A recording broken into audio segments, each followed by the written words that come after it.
Olá a todos, nós vamos começar então a parte 3 da aula 6 de revisão para o Enem, falando dos procariontes, né? Bom, primeiramente que os procariontes são aqueles seres em que as células não têm núcleo diferenciado, né? Vamos relembrar esse conceito e aí vai incluir bactérias, cianobactérias e arqueobactérias, tá certo?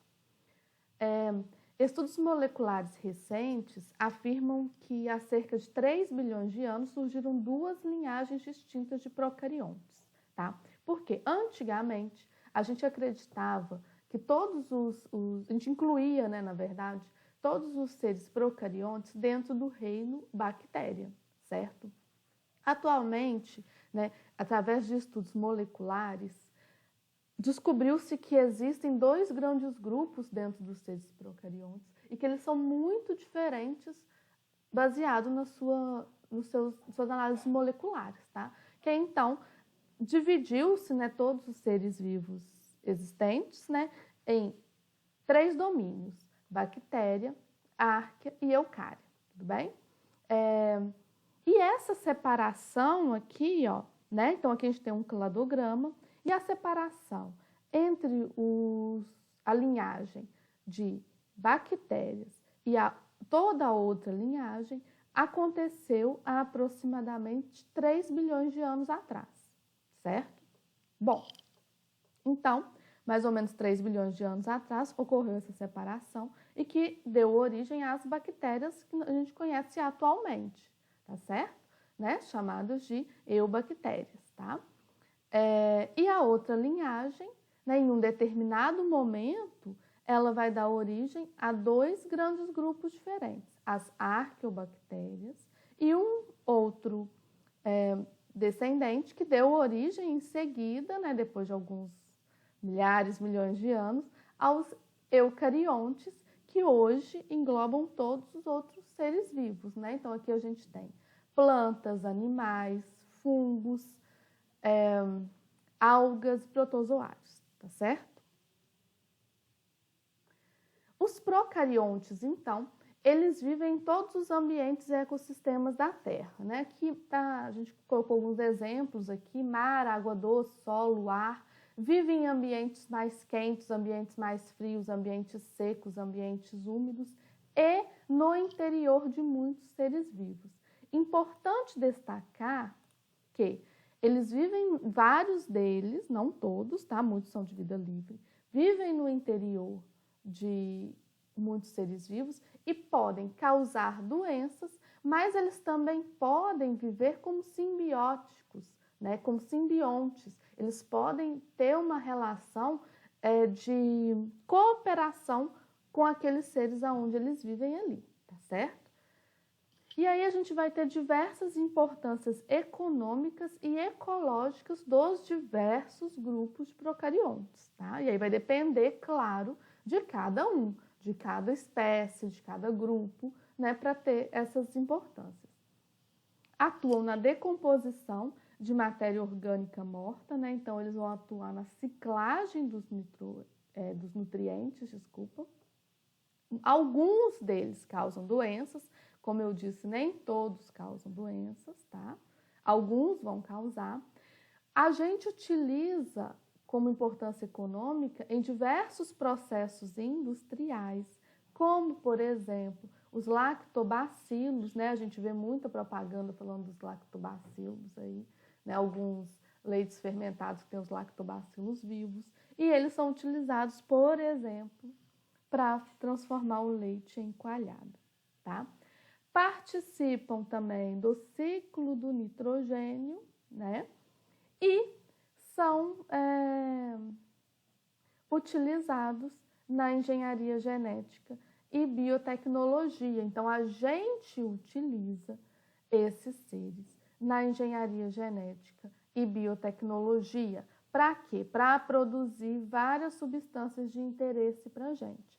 Aqui tem um resuminho mostrando como que a gente faz isso, né? A gente já estudou isso em aulas passadas, tá?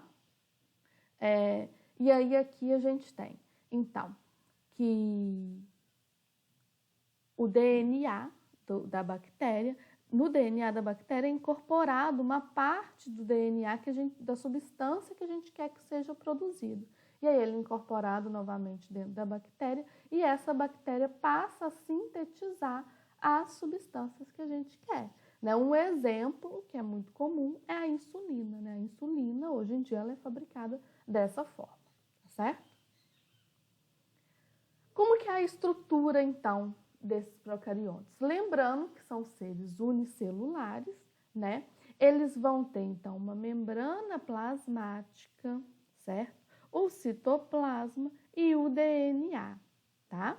Aí, lembrando que DNA não está dentro de um núcleo diferenciado, certo? Então, não tem membrana nuclear, não tem citoplasma, tá? E muitos deles podem apresentar uma parede celular, que aí no caso é essa estrutura toda aqui representada, tá certo? Alguns, aí vai depender da espécie, podem ter flagelos, podem ter outras estruturas, tá?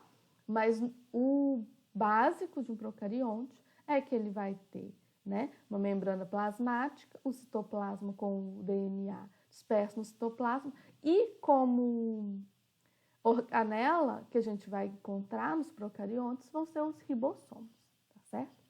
Aqui do lado está a representação de um outro procarionte que realiza fotossíntese. Então, ó, aqui representado em verde, está mostrando que as membranas fotossintéticas, tá? Ou fotossintetizantes, né?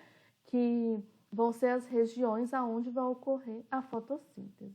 Né? As cianobactérias realizam fotossíntese, né? São seres procariontes, então unicelulares, e realizam fotossíntese.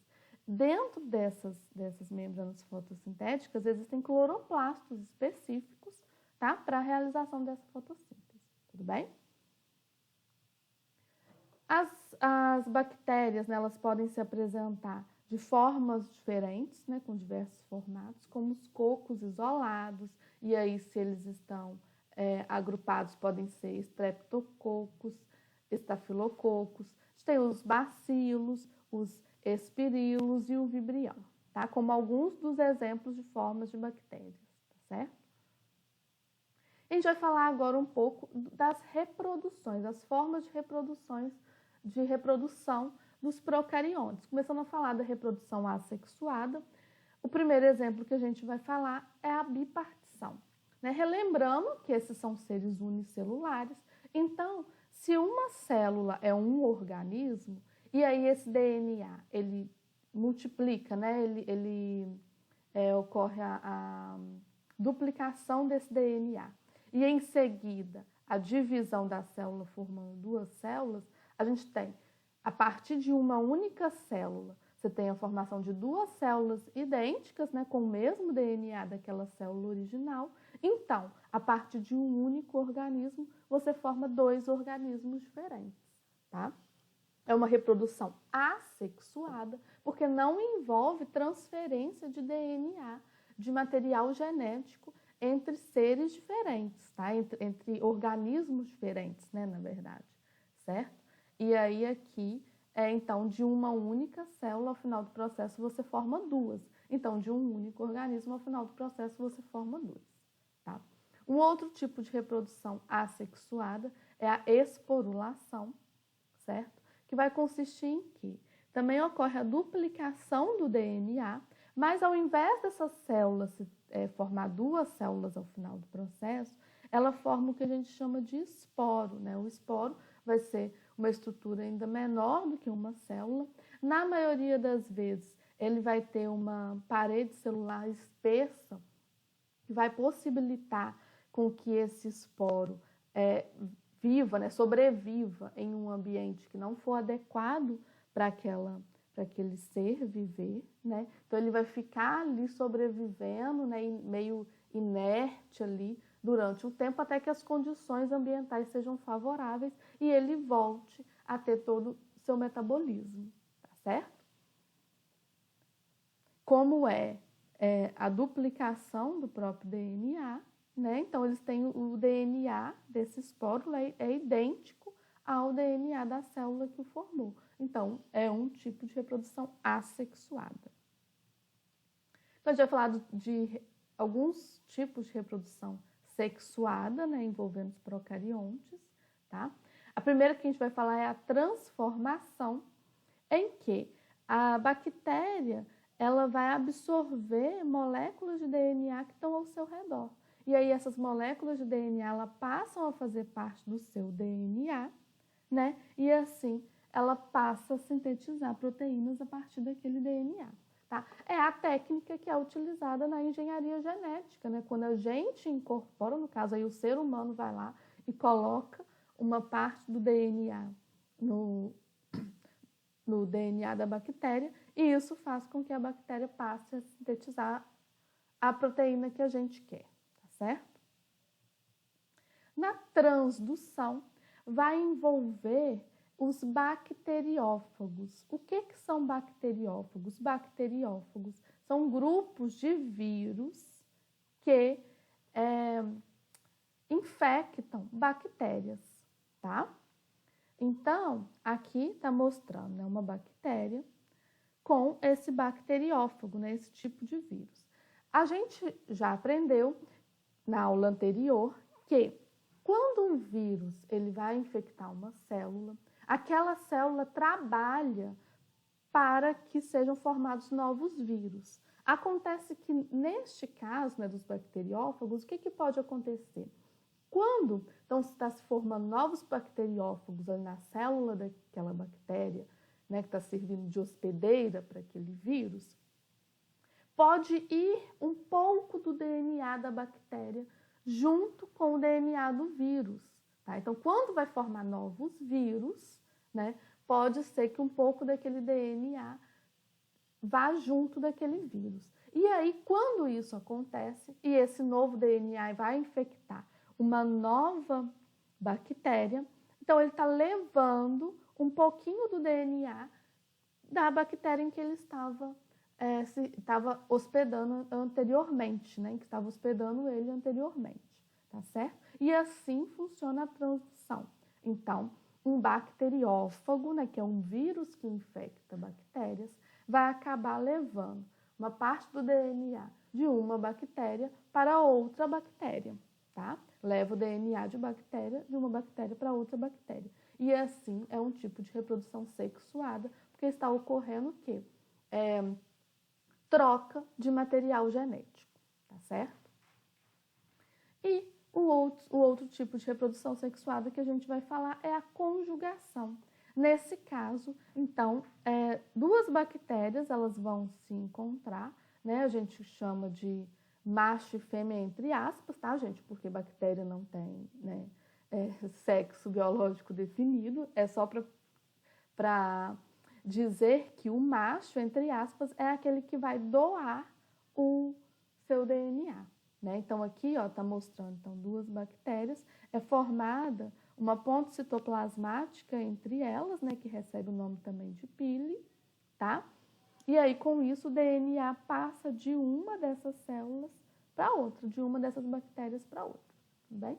Então, como está ocorrendo troca de material genético, a gente fala que é um tipo de reprodução sexuada, tá certo? E a gente vai falar agora um pouco de algumas doenças que são causadas por bactérias, tá? Né? A primeira que a gente vai falar é o tétano, né? Então, aqui nessa tabela, a gente tem na primeira coluna doença, né? Qual bactéria que causa essa doença, a forma de transmissão e alguns dos sintomas, tá? Então, o tétano, né? Eu não vou ficar lendo aqui o nome das bactérias, né? Tá aqui mesmo para ilustrar, tá joia? O tétano, então, ele vai ser transmitido quando a pessoa tem um ferimento profundo que é causado por objetos que estão contaminados com aquela bactéria, certo? Né? E aí vai causar intoxicação aguda e com enrijecimento muscular naquele local, tá? Importante aqui do tétano que essa bactéria que causa o tétano, ela não vive em ambiente com oxigênio, né? Ela vive em um ambiente com ausência de oxigênio, tá certo? A tuberculose, ela vai ser transmitida através da saliva, do catarro, e alguns dos sintomas são tosse, expectoração, inapetência e sudorese noturna. A hanseníase, que antigamente a gente chamava de lepra, mas esse nome não é mais utilizado, tá? A transmissão vai ser através de secreções em contato com a narina, boca e pele, né? E vai causar lesões cutâneas, perda da sensibilidade e mancha na pele, né? As pessoas começam a perceber que tem a hanseníase quando aparecem algumas manchas em que aquela parte não é sensível, né? Você pode encostar na pele, naquela região, e você não vai sentir nada, tá certo? A disenteria, ela vai ser transmitida por contaminação de água e alimentos, né? Com a bactéria, então a água e alimentos vão ter que ter essa bactéria, e vai causar febre, cólicas e diarreia, né? E aí tem que tomar cuidado, porque uma das consequências é a desidratação, né? E como que a gente vai prevenir, né? No caso aqui, é água tratada, né? Lavar bem os alimentos, ter um saneamento básico adequado, né? São as medidas aqui para prevenção de disenteria. A febre tifoide, ela também vai estar relacionada à contaminação de fezes e urina na água e nos alimentos, tá? E aí, os sintomas, problemas digestivos, febre contínua e dores musculares, certo? A peste bubônica, ela é passada do rato para o homem pela picada das pulgas, tá? E os sintomas vão ser inflamação e ruptura de gânglios linfáticos, alguns dos sintomas. A cólera também vai ser passada pela contaminação de água e alimentos, né? E aí os sintomas, forte diarreia com desidratação e prostração, tá bem? Então também aqui nesse caso, né, como profilaxia, saneamento básico, lavar bem os alimentos, lavar as mãos, certo? E utilizar água potável. A leptospirose, né, que é chamada da doença do rato, ela vai ser transmitida através da urina do rato que esteja com a bactéria, né? E aí vai causar febre, dores musculares e lesão hepática, né, que é lesão no fígado. A pneumonia vai ser transmitida através das secreções, né, nasobocais, ou seja, nariz, boca, e pode causar febre alta e fortes dores pulmonares na região dorsal, tá? A meningite também vai ser transmitida por secreções nariz, boca, e vai causar diversos sintomas, como febre alta, vômito em jato e rigidez da nuca. Gonorreia e sífilis são doenças sexualmente transmissíveis, ou seja, elas vão ser transmitidas através do contato sexual, né? Então, a prevenção é o quê? O uso da camisinha, certo? A gonorreia vai ter como sintomas uretrite, né? Que é a inflamação da uretra, que aí pode dar corrimento, que pode se espalhar para outros órgãos do sistema genital. E a sífilis, ela vai se iniciar com uma lesão que recebe o nome de cancro duro, tá? Só que se ela não for tratada, ela pode levar a lesões no sistema nervoso central, tá certo? O botulismo, ele vai se desenvolver muito em conservas, né? E aí a bactéria, ela produz a toxina, né? Que é a toxina botulínica, tá? Então, tomar muito cuidado quando a gente for ingerir coisas de conserva, né? E ela um dos sintomas é paralisia muscular progressiva, né? E aí vai paralisando progressivamente, que pode levar a dificuldade de locomoção e respiração. Atualmente, a gente utiliza, né, essa toxina, né, que é a toxina botulínica, que é o famoso Botox, como uma questão estética, né? Por que não tem problema de se aplicar o Botox na pele, né, na musculatura, na verdade? Né? Geralmente se utiliza isso no rosto para evitar, para diminuir os pés de galinha e tal. Porque você está colocando, né, o médico especialista, ele vai colocar uma quantidade muito pequena da toxina, né, do botox, né, da toxina botulínica. Você não está colocando ali na sua pele a bactéria que vai gerar a toxina botulínica, certo? Está colocando um pouquinho e aí isso paralisa mesmo o músculo ali da região, por isso que diminui aquelas linhas de expressão, tá certo? E a febre maculosa, né, a última doença que a gente vai falar, ela é transmitida pela picada do carrapato estrela. Então, o carrapato estrela tem que estar com a bactéria para poder transmitir para o ser humano, tá? E aí, os sintomas iniciais podem ser febre, náusea, vômitos, dor de cabeça severa, dores musculares e falta de apetite, tá certo? A gente finaliza aqui, então, a parte 3 da aula 6 de revisão para o Enem. Vocês podem me achar no YouTube ou no Facebook, Prof. Tatiana Siviero, e no e-mail, qualquer dúvida, podem me mandar e-mail, tati.siviero@gmail.com.